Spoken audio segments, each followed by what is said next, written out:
My girlfriend insisted that she could easily fend off a guy if she needed to, so I proved her wrong, and now it's over. So, my girlfriend, 25F, and I, 26M, moved in together last year. We live in a fairly safe neighborhood, but during the night, there are some sketchy hammered dudes hanging around who also honestly scare me. My girlfriend, however, isn't really scared to walk alone at night, and would say that she's just as strong as those men and can take care of herself. My girlfriend is 5 feet 10 and works out twice a week. She's indeed very strong compared to most women, but she was obviously delusional to think that her strength was comparable to that of an average man. She would even go as far as saying that if someone should be worried about walking alone at night, then it should be me, as I'm a scrawny 5'9" man. I thought this was one of those situations where it would be better to just shut up than to be correct, so I mostly stopped expressing my concerns to her. Yesterday, she went out with some of her friends and called me past midnight, stating that she would come home alone via public transportation since she didn't have a license. I told her that it was dangerous, and I offered to come pick her up, but she insisted on coming by herself. I couldn't sleep until she arrived home an hour later, and she was angry at me for not trusting that she could take care of herself. So, I thought this was the perfect opportunity to demonstrate the strength disparity between a man and a woman. Initially, she thought I was joking, but when she realized I was completely serious, she happily took the opportunity to prove me wrong.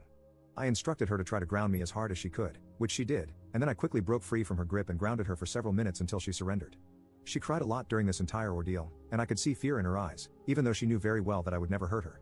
I humiliated her, and as a result, I slept on the couch that night. She didn't want to talk about it in the morning and mentioned that she was fine, but it was evident that she was still very upset about it. I feel horrible for shattering her confidence like that, and I don't think she will ever feel safe walking alone at night again. I probably acted like a really horrible person, and I wish I could have just trusted her more to take care of herself. I know this relationship is likely over, but is there anything I could do to make up for it? Update 1. So, I'll get straight to the point. She broke up with me the next day over the phone. She wanted me to admit that I enjoyed seeing her cry, but I kept defending myself until she gave up. Deep down though, she was sort of right. I'm not ashamed to say that I wasn't a little bit into overpowering her so easily and seeing her cry. I know how horrible it sounds, and I'm definitely not proud of it, but I think that acknowledging my flaws and being open about them is the first step in overcoming them. The next few days after the breakup were probably some of the worst days of my life. I thought that I had lost everything, including my self-respect. I decided to go to therapy and take a break from dating for the foreseeable future. Luckily, I also had the support of my family and close friends, even if they didn't fully agree with my actions. For those of you who say that she needed a reality check, I have to disagree with you on this one. Yes, she overestimated her strength, but she's not dumb enough to actually engage in a fight with a stranger, let alone any guy who's clearly had one too many drinks. Being cautious has nothing to do with strength, and now I believe that she was also right to get a bit mad at me for having little to no faith in her. Trying to demonstrate how much stronger I was at 2 a.m. was just plain stupid though. I hadn't heard from my ex until she gave me a call 2 days ago. We barely talked about the incident, and it was mostly catching up and making peace with each other. She seems like she's doing pretty great for herself, as she's about to graduate with her master's and already has a job lined up. She also started dating a new guy last month, and I can tell by the way she talked that she's very into him. Overall, I was glad to hear how happy she sounded. I'm also doing pretty well myself, although I'm still on my break from dating, and I don't see myself getting into another relationship for at least a year. Last month, I also got to experience how my ex felt when I was overly worried about her safety. I went with my family on a trip to Naples, and while our apartment was in a fairly safe part of the city, it was just a few blocks away from some sketchy alleys at night.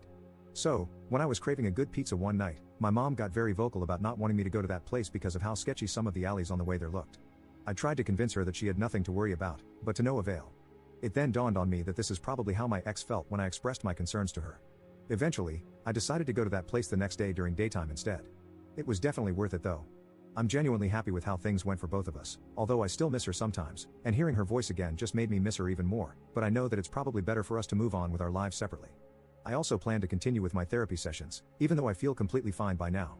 The reason is very simple, it's just to have someone that I can talk to without feeling judged. Reddit isn't really the best place for that, as you could probably tell from my original post, but I still want to thank everyone who commented and gave their opinion.